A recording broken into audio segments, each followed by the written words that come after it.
किसी भी विशेष मनोकामना की पूर्ति के लिए पार्थिव शिवलिंग यानी मिट्टी से शिवलिंग बनाकर उनका पूजन किया जाता है। और पिछली बार जिसने भी पार्थिव शिवलिंग का अभिषेक किया उनको बहुत ही अच्छे फल प्राप्त हुए हैं। तो इस बार आप भी 26 फरवरी महाशिवरात्रि की शाम को पार्थिव शिवलिंग का पूजन जरूर करें ताकि आपकी भी सभी मनोकामनाएं पूर्ण हो। तो पार्थिव शिवलिंग के अभिषेक के लिए हमें क्या क्या सामग्री चाहिए वो सभी सामग्री मैंने इस वीडियो में दिखाई है। तो आप एक लिस्ट तैयार कर लीजिए और अभिषेक से पहले सारी सामग्री अपने पास रखकर बैठिए, क्योंकि एक बार जब आप अभिषेक के लिए बैठते हैं तो बार बार उठना नहीं चाहिए। तो चलिए सामग्री कौन कौन सी चाहिए और कितनी कितनी चाहिए वो सभी सामग्री मैं आपको दिखा देती हूँ। तो सबसे पहले हम एक थाली ले लेंगे और पीतल या कांसे किसी भी शुभ धातु की आप थाली लीजिए और थाली थोड़ी गहरी लीजिए, जिससे जब हम शिवलिंग का अभिषेक कराएं तो सामग्री जो है वो बाहर ना आए। और अब इसके बाद हमें चाहिए मिट्टी से बने हुए शिवलिंग। तो यहाँ बेलपत्र का आसन देकर आपको शिवलिंग को तैयार कर लेना है। और देखिए, अगर आप लोग त्रिवेणी संगम स्नान करने के लिए गए थे तो त्रिवेणी का जल और वहाँ की मिट्टी आपको इस शिवलिंग में जरूर से मिला लेनी है। इससे आपको और भी चमत्कारी फल प्राप्त होंगे। मैं वहाँ पर गई थी तो मैंने मिट्टी मिला ली है और जल भी मिला लिया है।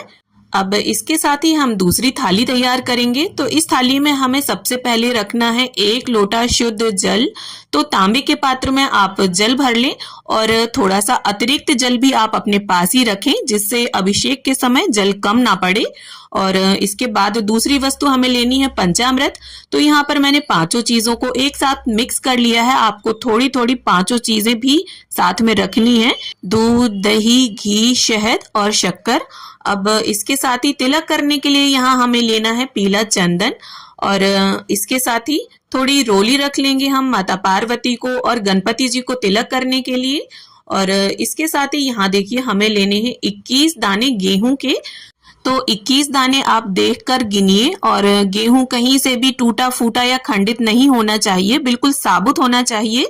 इसके साथ ही हमें चाहिए 108 दाने चावल के। चावल संपूर्ण होना चाहिए, अक्खा चावल, टूटा फूटा खंडित नहीं होना चाहिए। और थोड़े से ज्यादा रख लें आप, जिससे चढ़ाने में भी काम आ जाए। और इसके साथ ही हमें चाहिए 1 चुटकी काले तिल। अब साथ में हमें 21 दाने काली मिर्च के चाहिए, तो वो रख लेंगे हम थाली में। और इसके साथ ही हमें 5 कमल गट्टे चाहिए। देखिए इस प्रकार से होते हैं कमल गट्टे, आपको किसी भी पूजा पाठ की शॉप पर आसानी से ये मिल जाएंगे। और देखिए कमल गट्टे अगर आपको ना मिले तो आप 5 कमल के फूल भी चढ़ा सकते हैं इसकी जगह पर। अब इसके साथ ही थाली में हम गुलाल और अबीर रख लेंगे। साथ में हमें चाहिए हरी इलायची और लौंग। तो इलायची और लौंग हमें 5-5 की संख्या में चाहिए और लौंग में फूल होना चाहिए। अब इसके साथ ही शिव जी को और गणपति जी को समर्पित करने के लिए हमें 2 जनेऊ चाहिए, तो वो रख लेंगे हम। और वस्त्र की भावना से सभी को अर्पित करने के लिए कलावा चाहिए, तो यहाँ पर कलावा रख लेंगे हम। इसके साथ ही हमें 3 गोल सुपारी चाहिए, एक माता पार्वती के स्वरूप में स्थापित करने के लिए, एक गणपति जी के स्वरूप में और तीसरी संकल्प के लिए। और देखिए अगर कंफ्यूजन हो आपको अभिषेक के समय तो आप माता पार्वती को लाल तिलक और गणपति जी को पीला तिलक लगा दीजिए। साथ में ही हमें इत्र चाहिए, तो वो रख लेंगे। 1 धतूरे का फल चाहिए होगा। अब इसके साथ ही हमें चाहिए 7 बेलपत्र। तो 7 की संख्या में हमें बेलपत्र चाहिए होंगे, तो वो रख लेंगे हम थाली में। अब इसके साथ ही पूजन के लिए हमें 7 फूल चाहिए होंगे। तो अगर आपको गुलाब के फूल मिल जाते हैं तो बहुत अच्छी बात है, वरना जिस भी रंग के फूल मिल जाएं, सफेद, पीले, नारंगी, आप वो फूल रख लें और थोड़े से एक्स्ट्रा फूल भी रख लें चढ़ाने के लिए। अब देखिए हमें 1 थाली आरती के लिए चाहिए और 2 दीपक चाहिए। उसमें से एक जो दीपक है वो बड़ा होना चाहिए, अखंड दीपक, और एक नॉर्मल दिया हमें लेना है आरती के लिए। तो यहाँ पर मैंने पीतल के दिए लिए हैं, आप चाहें तो एक बड़ा सा मिट्टी का और एक छोटा मिट्टी का दिया भी ले सकते हैं। अब इसके साथ ही माचिस भी रख लेंगे हम और दक्षिणा स्वरूप अर्पित करने के लिए यहाँ कुछ सिक्के ले लेंगे हम। अब देखिए भोग के लिए 5 फल चाहिए हमें, तो जो भी मौसम में फल हो 5 प्रकार के, या फिर आप 5 केले ले लें, 5 आम ले लें। तो यहाँ पर मैंने 3 केले, 1 आम और 5वें फल में मैंने बेर रखे हुए हैं। और इसके साथ ही बाजार से मंगवाई हुई या घर पर बनाई हुई मिठाई का भी भोग आप रखें। तो यहाँ पर मैंने पेठे का भोग रख दिया है। और माता पार्वती को समर्पित करने के लिए कुछ सुहाग का सामान आप जरूर रखें। तो यहाँ पर मैंने एक मेहंदी की कोन और सिंदूर की डब्बी रख ली है। और श्रृंगार का सामान गुरुजी ने नहीं बताया है, आप अपनी समझदारी से भी कुछ सामान चढ़ा सकते हैं। और इसके साथ ही गुरुजी ने 7 समी पत्र भी बताए हैं, तो यहाँ पर समी पत्र भी हम रख लेंगे। और देखिए, अगर आपने मिट्टी के शिवलिंग में गंगा जल नहीं मिलाया है तो गंगा जल भी साथ में रखकर बैठें।